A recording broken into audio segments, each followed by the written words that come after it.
जैसे आपने कहा कि छोटे छोटे शहरों में आप लोग गए और बहुत सारे जो नए स्टार्टअप्स हैं उनसे मिले, थोड़ा सा हमें और बताइए इसके बारे में कि क्या क्या रिसर्च करनी पड़ी। आई एम श्योर बहुत सारी रिसर्च लगी होगी जी। इसके पीछे, उसके बारे में कुछ बताइए। और भारत स्टार्टअप यात्रा क्या है उसके बारे में भी अगर थोड़ा सा शेयर करें हमारी ऑडियंस के साथ में।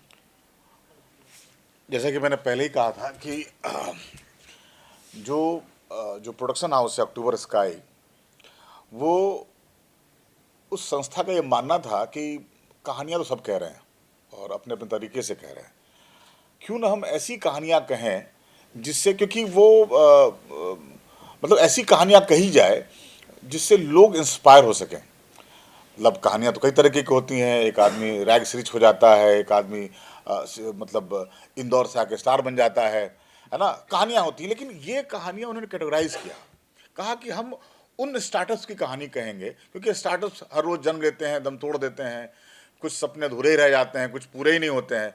तो ये उनका बेसिकली उनका विजन था कि हम ना वैसे स्टार्टअप्स की कहानी कहते हैं जो मतलब नहीं होता, क्रॉल करके रेंग रेंग के धीरे धीरे चलना शुरू किया और आज दौड़ते हैं, दौड़ते हुए नजर आ रहे हैं। ताकि हम और आप जो ये सोचते हैं कि यार हमको भी कुछ स्टार्टअप करना चाहिए, कि आप ही डर जाते हैं कहाँ बाजार है, कौन लोग मिलेंगे, कैसे लोग मिलेंगे, ये उनके लिए दस्तावेज का काम करेगा।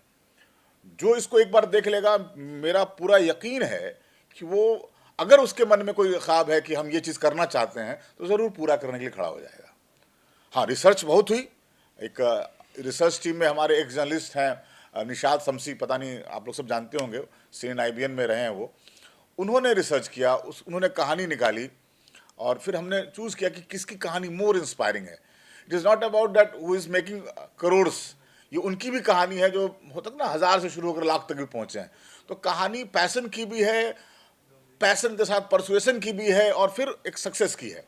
और सफलता को समझना ये बड़ा सापेक्षिक बात है कि आप कैसे देखते हैं। तो हम लोगों ने जिन लोगों को कैटर किया है वो कमाल के लोग हैं। सर अगर मैं गलत हूँ तो थोड़ा मुझे करेक्ट कीजिएगा।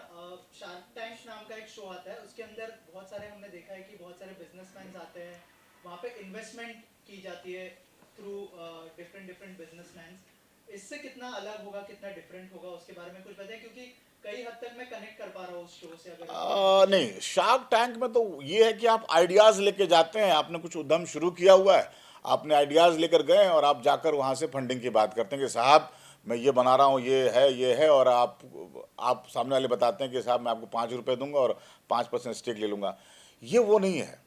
ये हो सकता है कि ये प्रोग्राम देखने के बाद, ये यात्रा में जिन उद्यमियों को कैटर किया है, उनको ये मतलब ये सीरीज देखकर शायद उनको फंडिंग मिलनी शुरू हो जाए।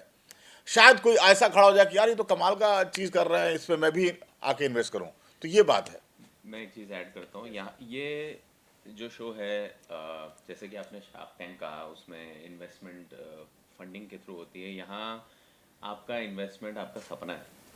तो कितने लोग सपने देखते हैं, और देखने चाहिए। मैं तो ये बोलूँगा कि सपने जितने जितने ज़्यादा देख सकते हो देखो, तभी जाके आप कहीं पहुंच पाओगे। किसी किसी बड़े कलाकार ने शायद कहा था कि अगर आप आसमान पे पहुंचने का सपना देखोगे तो शायद 100वें माले पे पहुंचोगे, लेकिन 100वें माले पे भी पहुंचोगे, इसका एग्जाम्पल या इसका उदाहरण कहाँ मिल सकता है? तो कितने लोग शायद सपने देखते हैं और सोचते सोचते रह जाते हैं, लेकिन कहीं ना कहीं अगर जिस घर के किसी बच्चे ने या किसी छोटे से गांव में, कस्बे में शायद ऐसी कोई सीरीज देख ली, तो उसके लिए एक प्रमाण बनता है कि अच्छा ये कर सकता है तो मैं क्यों नहीं। और यही प्रमाण है जो हमें प्रेरित भी करता है और साथ में हौसला अफजाई भी देता है कि हम भी ये कर सकते हैं। सो इसका मूल उद्धार जो यही है कि मतलब सपने देखो, और बहुत सारे सपने देखो, और उसके लिए कर्म करो। और देख रहे हो आपके पास उदाहरण है, शायद जिन्होंने इस तरीके से किया, आपके अंदर शायद कोई और एक्स फैक्टर हो, शायद आप उसी चीज़ को किसी दूसरे लेवल पे ले जाए। लेकिन जब प्रमाण आपके पास मिलता है, जब आप देखते हो, तो थोड़ी चीज़ें आसान हो जाती है। एज एन एक्टर मैं ये कहना चाहूँगा कि मुझे ना इंस्पिरेशनल चीज़ें देखना, या जिन लोगों ने बहुत कमाल के काम किए हैं, दुनिया को नहीं पता है, कितने सारे लोग हैं, हम बायोग्राफीज बनाते हैं। तो मेरी मूल धारा से बहुत इच्छा ये होती है कि मैं बायोग्राफीज करना चाहूँ। तो असल में उसका कारण तो यही है कि किसी ने इतना कमाल कुछ किया है जो लोगों को पता ही नहीं है, वो पता चले। तो इस यात्रा के दौरान मैं कई बायोग्राफीज देखूंगा और कई बायोग्राफीज आपके सामने आएंगी और आपके लिए कितने सारे एवेन्यूज खुल सकते हैं और उसी को देख के शायद आप एक अपना नया रास्ता निकाल सकें। तो उस लिहाज में भी ये काफ़ी इंस्पायरिंग और काफ़ी I think it's a great service जो हम कोशिश कर रहे हैं। एक हमारे देश को छोटे से गांव से लोग निकलें, बड़ा काम करें और ये हमारे हमारे लिए ही नहीं, हमारे देश के लिए बहुत बड़ी सक्सेसफुल चीज़ होगी अगर हम इस तरीके से कुछ अचीव कर पाएँ। इसी से जुड़ा एक सवाल है, आपका जो किरदार था संदीप भैया का, उससे बहुत सारे लोग यंगस्टर्स स्पेशली बहुत इंस्पायर होते हैं। तो जब आप किसी भी शो को चूज करते हैं या फिर थोड़ा सा ध्यान रखते हैं कि वो लोगों को इंस्पायर भी करे, गलत डायरेक्शन में ना ले जाए, सर की तरफ से जब अप्रोच किया गया तो क्या रिएक्शन था, कितना सोचा, कितना कन्विंस करना पड़ा आपको, उस बारे में कुछ शेयर करेगा? तो सबसे पहले तो मैं बताऊं कि ये शशि जी जो हैं ये सिर्फ डायरेक्टर ही नहीं, सिर्फ एक्टर ही नहीं, सिर्फ प्रोड्यूसर ही नहीं, शशि जी एक बहुत उम्दा इंसान है और इनका विजन बहुत बहुत बड़ा है। और मुझे ऐसा लगा जैसे कि इन्होंने कहा कि किसी के पैशन में, जैसे इन्होंने जो भी स्टार्टअप्स खड़े कर रहे हैं और आज इस पैशन के साथ जो काम कर रहे हैं उनको एक जगह पहुंचा रहे हैं, तो ये उस पैशन को दिखाना चाह रहे हैं। तो इनके इस पैशन में मुझे जुड़ने का हिस्सा मिला, तो ये मेरे लिए बहुत ही सौभाग्यशाली ऑफर कह सकते हैं, क्या बोलते हैं हिंदी में और बहरहाल उसके अलावा हमारा इसके पीछे भी बहुत ही प्यार है, एक दूसरे को लेकर सम्मान है, रिस्पेक्ट है और एक दूसरे की काम को लेकर वी लुक अप टू। तो मेरे लिए ये बिल्कुल मुश्किल नहीं था ये काम करना। और मैं जिस सोच में है, मेरी जो सोच है और ये भी जानते ही हैं, तो उसी दिशा में जा रहा है। तो हम मिलके सोच रहे हैं कि कुछ अच्छा क्रिएट कर सकें, एक अच्छी यात्रा लोगों के लिए दे सकें और प्रेरित कर सकें लोगों को। तो यही हमारा उद्देश्य है। वो जो पहला सवाल था उसका भी आंसर कर दीजिए कि थोड़ा सा ध्यान रखते हैं, संदीप भैया के किरदार से बहुत सारे लोग इंस्पायर होते हैं, तो क्या थोड़ा सा ध्यान रखते हैं आप प्रोजेक्ट चूज करने के लिए?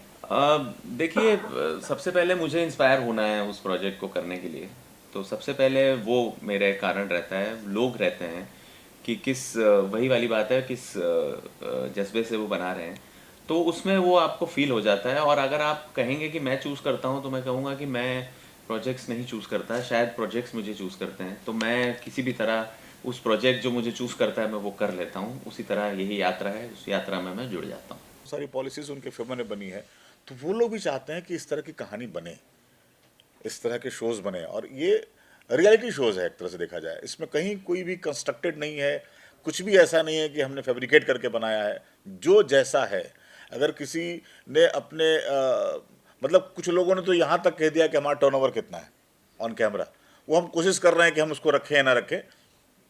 तो ये ईमानदार कोशिश है। और सारे मतलब जितने सेगमेंट हैं इसके, वो मुझे लगता है कि सरकार अगर देख रही है, अगर सरकार ने वेब पे इसको कहा है रखने के लिए और सरकार पूरी सपोर्ट के साथ कहा है उन्होंने, तो इसलिए भी कहा होगा कि उनको लगा होगा कि ये वो बातें हैं जो सरकार भी कहना चाहती है लोगों को। ऐसे एक शो आपके जैसा ऑलरेडी थोड़े दिन पहले लॉन्च हुआ था, तो उनका दावा है कि आप हमारे पास आओ, आपका प्रोजेक्ट लेके हम सिलेक्ट करेंगे, होने के बाद हम पूरा आपको फंडिंग करेंगे, आपको कहीं जाने की जरूरत नहीं। तो वैसे कुछ योजना आपके पास है? नहीं, पहले तो इस शो के बारे में जानकारी तो नहीं है। हमारी योजना में तो है कि अगर मतलब जैसे जैसे सीजन बढ़ेगा तो हम शायद ये इकोसिस्टम क्रिएट कर पाएँ कि कोई स्टार्टअप अगर हमारे पास आता है और हमें लगता है कि स्टार्टअप को सपोर्ट करना चाहिए, तो हम अपने इकोसिस्टम से उसको सपोर्ट करने की कोशिश करेंगे। सर जी, एक सवाल आपसे जी, आपकी यात्रा तो ऑलरेडी शुरू हो गई है, जैसे सर ने बोला 6 एपिसोड हो गए, कहाँ से शुरुआत की और कहाँ कहाँ पहुँचे और कहाँ जाना चाहोगे? स्टार्टअप यात्रा। देखिए, अभी शूटिंग का प्रोसेस चल रहा है, कुछ एपिसोड शूट हुए हैं, कुछ एपिसोड्स हो रहे हैं। और जैसे कि उन्होंने कहा कि जिस तरीके से रिसर्च टीम काम कर रही है, तो भारत में जहाँ भी होगा हम वहाँ पहुँच जाएंगे, वहाँ हम शूट करेंगे। और जिसकी लगा कि ये कहानी दिखाना बहुत ज़रूरी है, तो हम वहाँ जाके शूट करेंगे। और ये तो भी शुरुआत है, हम लोग कोशिश करेंगे कि जितना ज़्यादा हो सके भारत के छोटे छोटे कस्बों की जहाँ जहाँ की कहानी हम पहुँचा सकें, हम कोशिश करेंगे वो पहुँचाएँ। एंड बहुत सारे प्रोसेसेस चालू भी हैं बहुत बहुत जगहों से, कहाँ कहाँ से हम जा सकते हैं, तो सारी फिजिबिलिटी देखनी होती है और उस तरीके से फिर हम लोग शूट करेंगे एंड प्लान करेंगे and will try to cover the maximum. अभी हम लोग जयपुर, कानपुर, पटना किए हैं। अभी हम लोग चंडीगढ़, देहरादून, गुवाहाटी, बनारस, ये 4 सीटें भी वापस योजना है हमें। तो उसमें एक और इंटरेस्टिंग बात है कि अगर कोई एपिसोड को देखेगा ना, तो जो भी एंटरप्रेन्योर है जो अपनी कहानी कह रहे हैं, वो अनुभव उनके खुद के अनुभव हो सकते हैं देखने वाले को। उनको समझ में आ जाएगा कि स्टार्टअप कैसे शुरू हुआ, हमने कैसे फंडिंग ली। जाहिर सी बात है, एक्सपीरियंस हो गया ना कि आप तो वो जो बात कर रहे हैं वो रियल बात कर रहे हैं, कैसे उन्होंने फंडिंग ली। तो सामने वाला अगर कोई देख रहा है तो उसको भी समझ में आया, अच्छा ये तरीका है। दूसरा, जैसे मैंने भाई साहब का आंसर किया था ना कि एक इकोसिस्टम बनाने की कोशिश में लगे हुए हैं कि कोई इंटरेस्टिंग स्टार्टअप आ गया तो हम कैसे उसको उसके साथ हम पार्टनरशिप कर सकते हैं, या कैसे उसको कनेक्ट करवा पाए, कैसे उसको गवर्नमेंट की पॉलिसीज के तहत उसको और आगे बढ़ाएं, वो सब है। और क्या सुनील ग्रोवर से भी कुछ बात हुई? मतलब इसमें टाइटल में भारत है, हाँ, गुलशन ग्रोवर से बात हुई। नहीं, ये बिल्कुल इसमें सारे ग्रोवर और कपूर सब हम ही लोग हैं इसमें। अच्छा, और एक मतलब रिसर्च क्या निकला कि मतलब इंडिया का कौन सा ऐसा स्टेट है जहाँ पर स्टार्टअप को लेकर युवाओं में सबसे ज्यादा मतलब जिज्ञासा भी है और एक टेम्परामेंट भी है। और उसमें अगर मैं कहूँ, क्योंकि आप बिहार से हैं, तो उधर के युवाओं में क्या आपको नजर अरे आता कमाल है कि नहीं? बहुत है। तुम देखो, एक रोडवेज है, हनुमान वाले तो यहाँ बॉम्बे में भी उनका भी है कि कोई आए ना आए हनुमान आएगा, कैचलाइन है। और हनुमान एम्बुलेंस, मतलब उन्होंने रेलवे से टाइप किया हुआ है, पवन हंस से टाइप किया हुआ है, मतलब और कमाल का स्टार्टअप है। उन्होंने कोरोना में शुरू किया और स्टार्टअप अच्छा चल रहा है। देहात देहात गूगल करो, शशांक की कहानी मुझे लगता है लाखों युवाओं को इंस्पायर करेगी। और बहुत अर्ली एज में उसने शुरुआत की थी, तो आज देखो, आज मुझे लगता है कि 8-9 हज़ार करोड़ का तो बिजनेस है उन लोगों का। इसी तरह कई हैं, वही नहीं, इसके अलावा बिहार में तो पूरा इकोसिस्टम है। पटना बेट्स देखो, बिहार स्टार्टअप एसोसिएशन है, कई सारी चीज़ें हैं। मैं कह रहा हूँ कि ये जैसे बेंगलोर में कहता है ना कि पत्थर मारो किसी स्टार्टअप पे गिरेगा, तो बेंगलोर में तो है ही, मुंबई में भी है, दिल्ली में भी है। आइडिया यही था कि यार हम चले कोटा में, चले कोटा में स्टार्टअप क्या कह रहा है, हम गुवाहाटी में चले वहाँ कौन सा स्टार्टअप है, कितना। तो ऐसा नहीं है कि कहीं से कहानी आ रही, रिसर्च भी लग रहा है, क्योंकि उसकी प्रामाणिकता भी तय करनी है। मतलब आप कोई समोसे की दुकान चला रहा है और अचानक से उसको बड़ा कर दे, तो वो उसको हम कैसे स्टार्टअप समझेंगे, समझ रहे हो। तो वो सब भी कई कई पहलुओं पे हम कहानियों को देखते हैं, फिर हमें लगता है कि कौन सी बात कहनी चाहिए। और सनी, आपसे सवाल कि ये शो जो है वो मतलब इस पे आ रहा है, वेव्स पे आ रहा है, ठीक है, जबकि आपकी पॉपुलैरिटी नेटफ्लिक्स, अमेज़न और इस तरह के प्लेटफॉर्म की है, ठीक है। तो ये मतलब थोड़ा सा शक था कि क्यों हम मतलब वेव्स पे आ रहे हैं, चलो यार नेटफ्लिक्स को ट्राई करते हैं, अमेज़न को ट्राई करते हैं, या नहीं? देखिए, मेरा नज़रिया थोड़ा सा अलग है।